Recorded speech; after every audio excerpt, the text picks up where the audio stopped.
जय श्री कृष्णा। मैं संध्या शर्मा श्री बांके बिहारी जी के चरणों में श्री कृष्ण कथा के कुछ पुष्प अर्पित करने जा रही हूँ। आप सभी कृष्ण भक्तों का इस कथा में स्वागत करती हूँ। श्री कृष्ण और रुक्मणी से पुत्र प्रद्युम्न का जन्म।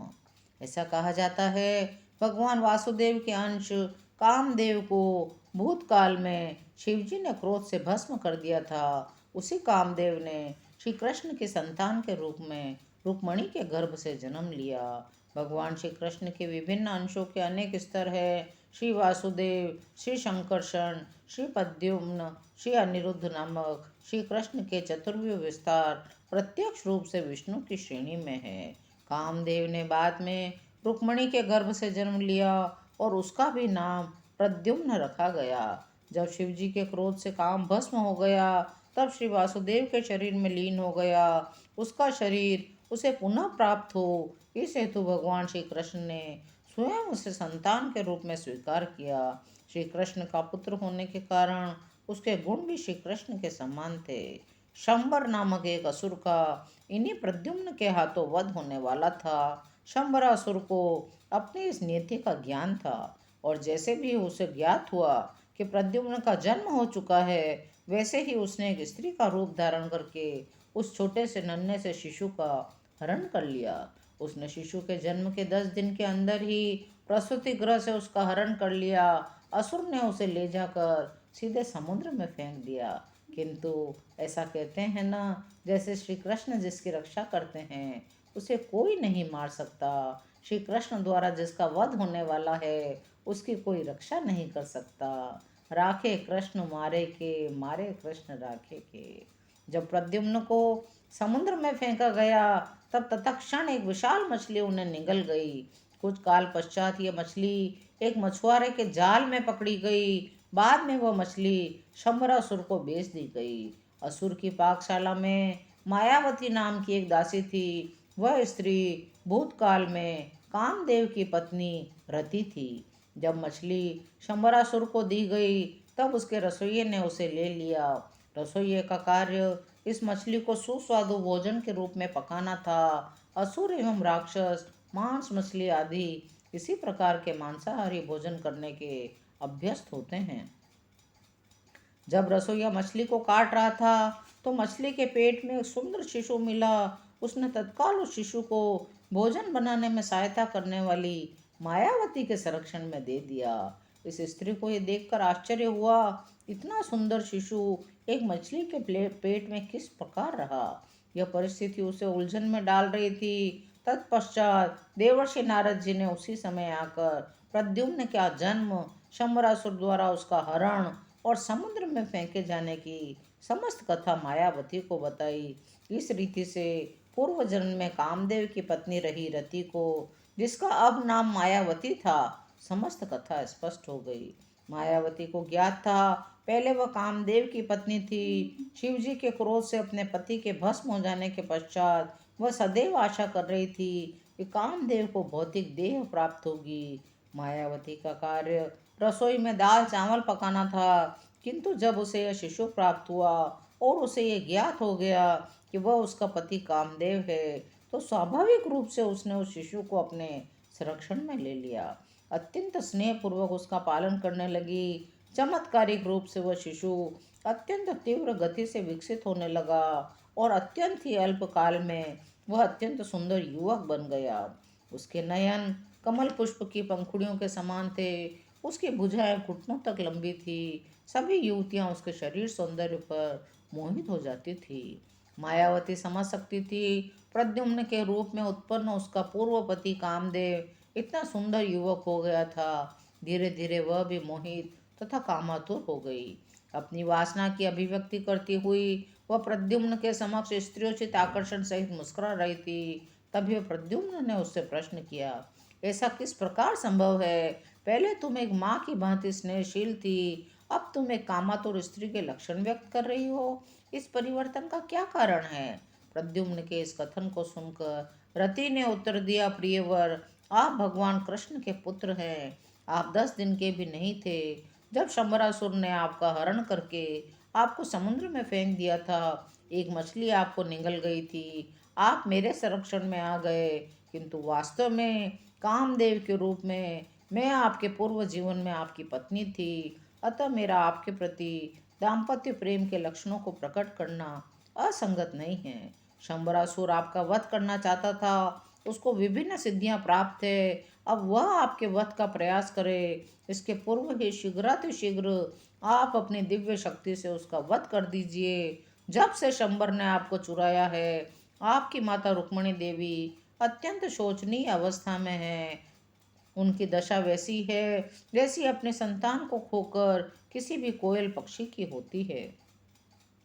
उनका आप पर अत्यंत स्नेह है। जब से आपको उनसे विलग कर दिया है, वे उसी प्रकार जीवन व्यतीत कर रही हैं जैसे बछड़े को खोकर गाय दुखी रहती है। मायावती को महामाया का ज्ञान था। अलौकिक शक्तियों को साधारणतया माया के नाम से जाना जाता है। शंबरासुर की मायावी शक्तियों को परास्त करने के लिए उसने जो अपनी महामाया नामक सिद्धि थी, वो प्रद्युम्न को प्रदान कर दी। इस प्रकार अपनी पत्नी से शक्ति प्राप्त करके प्रद्युम्न तत्काल शंबरासुर के समक्ष गया और युद्ध के लिए चुनौती दिया। अब प्रद्युम्न के शब्द सुनकर शंबरासुर अपमान से ऐसा अनुभव करने लगा जैसे किसी के पैर के आघात से सर्प अनुभव करता है। उसकी दशा आहत सर्प जैसी हो गई थी। प्रद्युम्न के शब्द शंबर को वैसे ही लगे जैसे किसी ने ठोकर मारी हो। असुर आर्तनाद भी कर रहा था, मेघ के समान गर्जन भी कर रहा था। प्रद्युम्न ने अपनी गदा से अपनी रक्षा की और असुर पर अत्यंत कठोर प्रहार किया। शंबरासुर और प्रद्युम्न के मध्य घोर युद्ध आरंभ हो गया। मय नामक एक और असुर था जिससे शंबरासुर ने अनेक मायावी शक्तियां सीखी थी। शंबरासुर आकाश में चला गया। प्रद्युम्न के शरीर पर विभिन्न प्रकार के परमाणु अस्त्र फेंकने लगा। प्रद्युम्न ने भी अन्य मायावी शक्ति महाविद्या का स्मरण किया। शंबरासुर ने अपनी मायावी शक्तियों का प्रदर्शन किया, अमानुषिक शक्ति का आश्रय लिया। तथापि महाविद्या श्रेष्ठ शक्ति के द्वारा प्रद्युम्न उसकी शक्तियों और बल को निष्फल करने में सफल हो गया। जब शंबरासुर पूर्ण रूपेण पराजित हो गया, तब प्रद्युम्न ने अपनी तीक्ष्ण धार वाली तलवार लेकर तत्काल उस असुर का सिर काट दिया। जब प्रद्युम्न ने इस प्रकार शंबरासुर का वध किया, तो स्वर्गलोक से सभी देवता उस पर पुष्प वर्षा करने लगे। प्रद्युम्न की पत्नी मायावती अंतरिक्ष में यात्रा कर सकती थी। वे दोनों वायु मार्ग से सीधे प्रद्युम्न के पिता श्री कृष्ण की राजधानी द्वारका पहुंच गए। सीधे राजमहल के ऊपर से गए और वहां से नीचे उतरने लगे। महल का भीतरी भाग अंतपुर कहलाता था। वहाँ कई स्त्रियां थी। वे उनके मध्य बैठ गए। उन स्त्रियों ने प्रद्युम्न को पीला पीताम्बर में और अनेक रत्नाभूषण धारण किए हुए देखा। उनकी अजानो भुजाएं, कुंचित केश, सुंदर नेत्र, मुस्कान युक्त सुंदर मुखारबिंद देखा। वे भगवान श्री कृष्ण से भिन्न लेकिन बिल्कुल उनके जैसे लग रहे थे। वे उन्हें पहचानने में असमर्थ हो रही थी। कभी लगता उन्हें श्री कृष्ण ही हमारे मध्य आ गए हैं, फिर सोचती नहीं नहीं, श्री कृष्ण से कुछ समानता कम है। किंतु जब स्त्रियों ने देखा श्री कृष्ण के सभी लक्षण प्रद्युम्न में नहीं हैं, तो वे कौतूहलवश उन्हें और उनकी पत्नी मायावती को देखने वापस आई। प्रद्युम्न इतने सुंदर थे कि सारी स्त्रियां इसी विषय में अनुमान लगाने लगी वे कौन थे।